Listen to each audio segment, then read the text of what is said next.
Adjustment. अब देखो closing stock tally के अंदर पहले तो क्लोजिंग स्टॉक होता क्या है? क्लोजिंग स्टॉक वो होता है जो साल के एंड में आप उनके पास जो माल बच जाता है, गुड्स बच जाता है, ये सिर्फ ट्रेडिंग वाला मैन्युफैक्चरिंग के लिए होता है, सर्विस में तो पूरे होते नहीं है। तो उसमें माल बच जाता है, उसकी टैली में अगर आप इन्वेंट्री मेंटेन नहीं कर रहे, मतलब आइटम वाइज स्टॉक मेंटेन नहीं कर रहे, तो आपको लमसम स्टॉक की वैल्यू दे देते हैं कि 10 लाख का स्टॉक बच गया, 5 लाख। तो वो टैली में कैसे डाले? हम जनरल के साथ भी डाल सकते हैं। और हाँ, तो हम कैसे डाले, इसके दो तरीके होते हैं, ठीक है ना। एक तो मैं आपको अकाउंटिंग बताता हूँ जेबी से कैसे एंट्री पास कर सकते हैं, ठीक है। सबसे पहले हम जाएंगे वाउचर टाइप में, क्लोजिंग स्टॉक को डालेंगे डेबिट, ठीक है। क्लोजिंग डेबिट, अब जैसे आपका 2 लाख 50 हज़ार का माल बच गया और क्रेडिट में जाएगा हमारा परचेज, ऑटोमेटिक परचेज आ गया।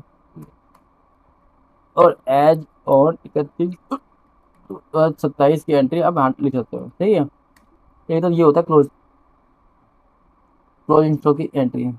दूसरा तरीका होता है एक्चुअली क्या है, टैली में स्टैंडर्ड तरीके के अकॉर्डिंग ना, ये एंट्री आपने जो हमने क्रिएट करी है अभी क्लोजिंग स्टॉक की, ये अंडर ग्रुप करंट एसेट के करंट ये अंडर ग्रुप करंट एसेट के अंदर बनाई है। अगर मैं इसको स्टॉक इन हैंड के अंदर बनाऊंगा ना, तब जाके प्रीमियम शो करेगा। लेकिन टैली में इसका दूसरा फीचर है स्टॉक डालने के लिए, तो वो आपको मैं बताता हूँ।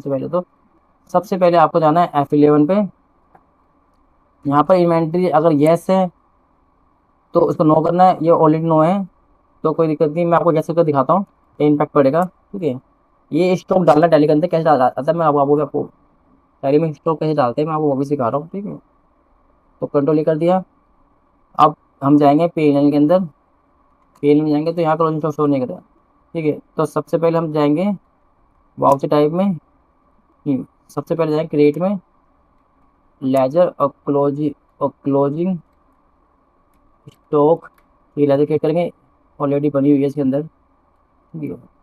तो वो दिखा देता हूँ बनी हुई इसके अंदर, ऑल्टर में जाएंगे, लेजर में जाएंगे, क्लोजिंग स्टॉक, लेजर ऑलरेडी बनी हुई है स्टॉक इन हैंड के अंदर, ठीक है। यहाँ से हम क्लिक करेंगे और यहाँ पर हम आपका जो ओपनिंग था, जैसे कि आपका ओपनिंग था 10 लाख रुपए 1 अप्रैल को, और क्लोजिंग 31/3/27 को आपका क्लोजिंग हो गया 11 लाख रुपए।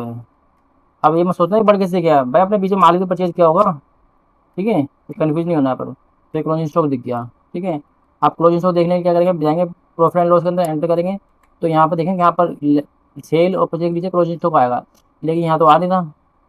अब यहाँ कैसे शो करें, तो यहाँ F11 करेंगे यहाँ पर, और इन्वेंट्री को हम यहाँ पर नो कर देंगे, ठीक है।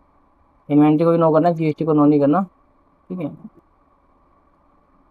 F11 के लिए इन्वेंट्री को नो कर देंगे और सेव करेंगे, तो हमें क्लोजिंग स्टॉक दिख जाएगा कि हमारा क्लोजिंग स्टॉक कितना आ रहा है, 11 लाख रुपये, ठीक है। 10 लाख ओपनिंग और 11 लाख क्लोजिंग स्टॉक, ठीक है। तो ये इसका टैली का स्टैंडर्ड एंट्री स्टैंडर्ड तरीका होता है। वैसे क्लोजिंग स्टॉक डालना तो वैसे क्लोजिंग स्टॉक के जनरली आपको मैं बता दी है, ठीक है।